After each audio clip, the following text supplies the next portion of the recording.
Bonjour à tous. Je vous remercie de me donner la parole et ainsi de pouvoir être avec vous. Vous avez parlé pour cette vidéo des théories du professeur Mahieu, mais c'est pas ça qui est intéressant, ce sont les travaux de l'école économique d'Abidjan, qui nous ont menés à la résilience aujourd'hui par plusieurs étapes que je vais résumer pour vous. Au départ de cette école d'Abidjan, il y a la célèbre enquête budget-consommation à la fin des années 70.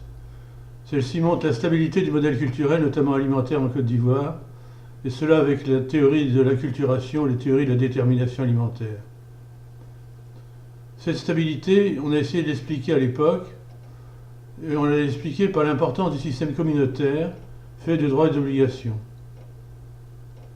Ainsi, dans ce système de droits et d'obligations, il existe un revenu social, et même du capital social, qui peuvent être alternativement positifs, négatifs ou neutres. Il y a effectivement un problème de cyclicité, un problème de volatilité d'altruisme que l'on va rencontrer. Ces considérations sur la communauté nous ont amené à de nombreux paradoxes. Par exemple, je pense à l'exemple de Tiombiano, notre voisin burkinabé, sur les élasticités négatives, le fait que quand on donne des incitations pour réencépager les caféières, si ceci ne convient pas au travail communautaire, on laisse tomber, on diminue même la production. Ou encore, par exemple, le paradoxe de Denis Roquet-Desjardins sur le riz, montrant que la ville consomme du petit riz de la campagne et la campagne consomme du riz parfumé thaïlandais, paradoxe qui s'explique par les transferts communautaires, notamment les bâchers du dimanche. Il résulte de nos nombreuses enquêtes sur le sujet que le système droit-obligation était déséquilibré. Il est déséquilibré au profit naturellement des récipiendaires, des bénéficiaires, du revenu social. Et en fait, on parlera désormais de pression communautaire, directe ou indirecte, ce qu'ont montré les travaux de Fassassi, de Yahya Keo et bien d'autres chercheurs, en particulier d'Alice Ondoufa-Kouadio.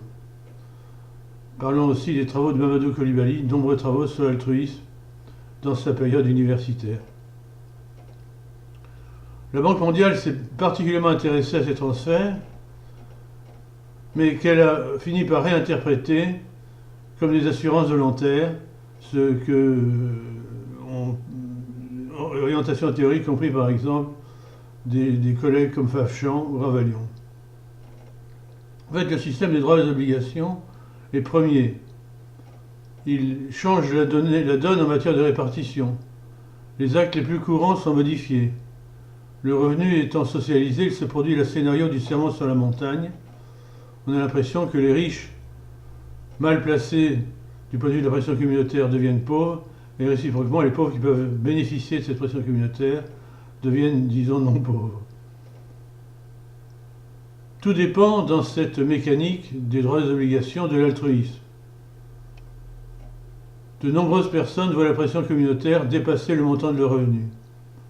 Ainsi, l'enquête de Okro menée par l'école de statistique avec Alice a montré que finalement, c'est un chiffre qui court dans la littérature internationale, un tiers des fonctionnaires ivoiriens de Daoukro ont un revenu inférieur à la pression communautaire.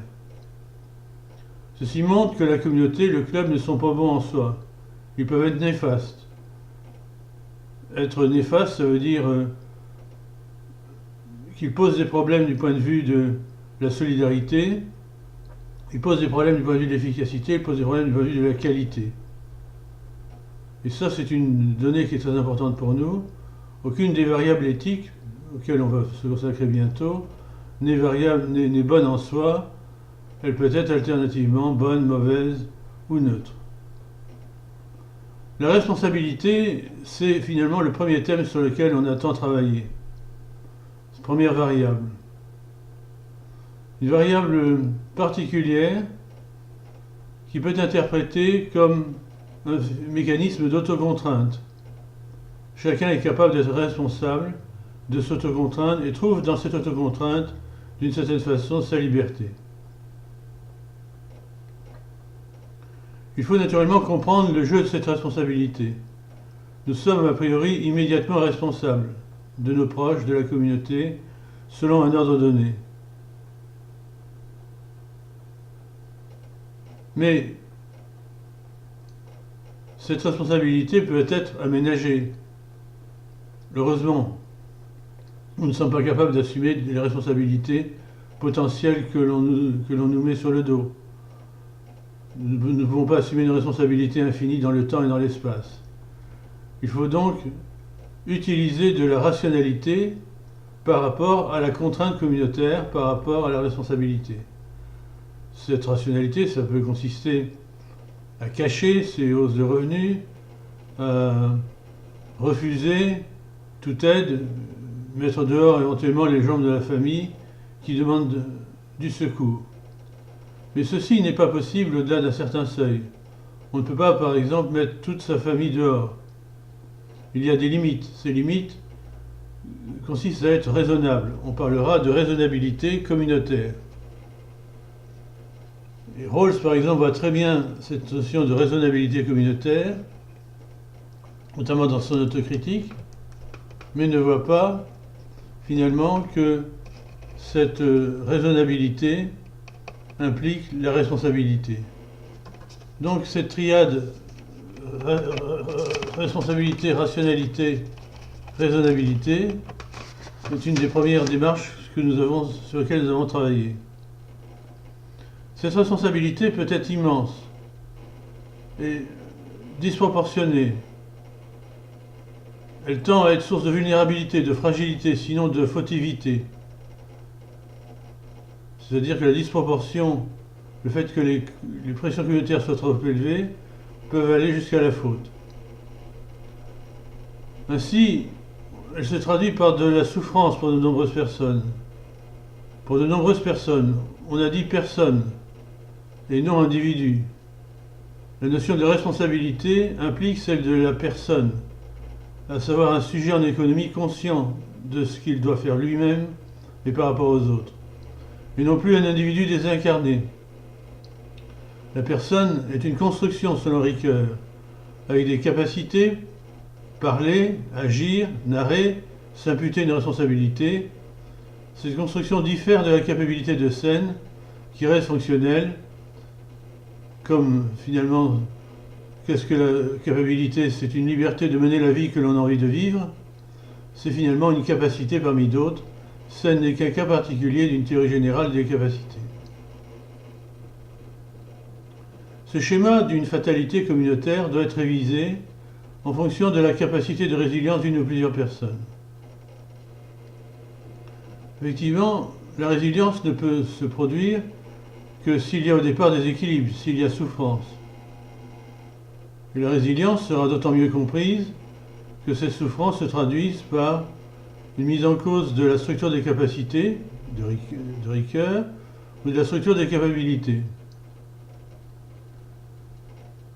Naturellement, le problème de la souffrance qui émane de la pression communautaire, qui émane de la vie en général, on va jusqu'à dire que l'entreprise est d'abord source de souffrance.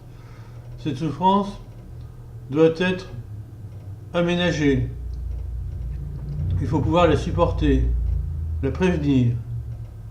D'où l'importance d'un principe de précaution humain et social sur lequel nous avons tant insisté ces dernières années. Il existe un principe de précaution dans le domaine de l'environnement.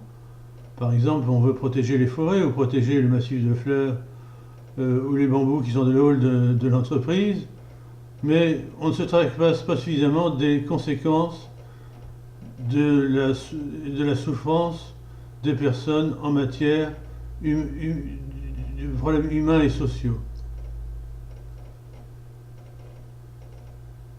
Et donc ce principe de précaution que nous avons développé dans de nombreux travaux tend à montrer qu'il faut se demander quelles sont les conséquences d'un acte donné, par exemple d'une fermeture d'entreprise, d'un programme social, de licenciement, et voir quelles sont les conséquences, assumer ces conséquences, savoir que celui qui décide risque d'être éventuellement un criminel en puissance, dans la mesure où il aurait garanti, il aurait facilité la souffrance des agents des personnes, excusez-moi. La souffrance. Mais alors il faudrait que l'économie n'augmente pas la souffrance d'une seule personne. On voit l'idée finalement d'un optimum de non-souffrance. Et l'idée finalement que rien ne nous autorise à souffrir nous-mêmes, éventuellement aussi à faire souffrir les animaux plus qu'il y a de raison. La souffrance a aussi une valeur institutionnelle. Par exemple, dans la Côte d'Ivoire post-guerre civile, la façon de gérer l'oubli ou le rappel des faits vont déterminer la souffrance. Il faut effectivement se servir de ces principes de précaution, avoir une politique de principes de précaution pour arriver à ne pas augmenter, mais au contraire à diminuer la souffrance. Donc, vous voyez, il y a toute une politique qui consiste d'un côté à gérer l'oubli, mais on ne peut pas tout oublier, de l'autre à rappeler les faits de guerre, mais on ne peut pas non plus les exagérer. Il y a un équilibre sur lequel ont travaillé Jean-Marcel Kofi, Mama Ouattara, Jérôme Ballet, Jean-Luc Dubois et moi-même, ce qui a montré d'une certaine façon la démission collective de l'école d'Abidjan. Ainsi, l'école d'Abidjan, ce sont des chercheurs qui sont passés d'une façon ou d'une autre par la Côte d'Ivoire et qui ont montré, d'une part, cette importance de la responsabilité que ne voient pas toujours les autres spécialistes du développement, cette contrainte de la responsabilité. C'est aussi une école qui a mis en valeur la notion de souffrance et insisté sur l'idée d'une politique institutionnelle, notamment de précaution, pour éviter que l'on dispose comme l'on veut de la souffrance des personnes. Cette école s'appuie aussi sur une anthropologie philosophique. Elle s'appuie sur la notion de personnes qui se respectent et respectent aussi les autres, personne qui est finalement l'agent économique tel que nous devons le percevoir, et non comme un agent économique isolé de tout le reste des activités de la société. Voilà, j'ai déjà abusé de mon temps de parole en insistant sur cette école d'Abidjan qui n'arrête pas de gagner, de réussir dans les concours. Dieu sait ce que l'on doit à Mama Ouattara pour cela. Eh bien, je vous souhaite une pleine réussite pour ce colloque, ainsi que pour l'UMI Résilience, en espérant que le passage de témoin entre les deux directeurs se passera le plus mieux possible et prouvera finalement que l'idée des unités mixtes internationales est une bonne idée. Je vous remercie de m'avoir écouté, de m'excuser d'être un peu long, et vous souhaiter pleine réussite pour vos travaux. À bientôt, j'espère.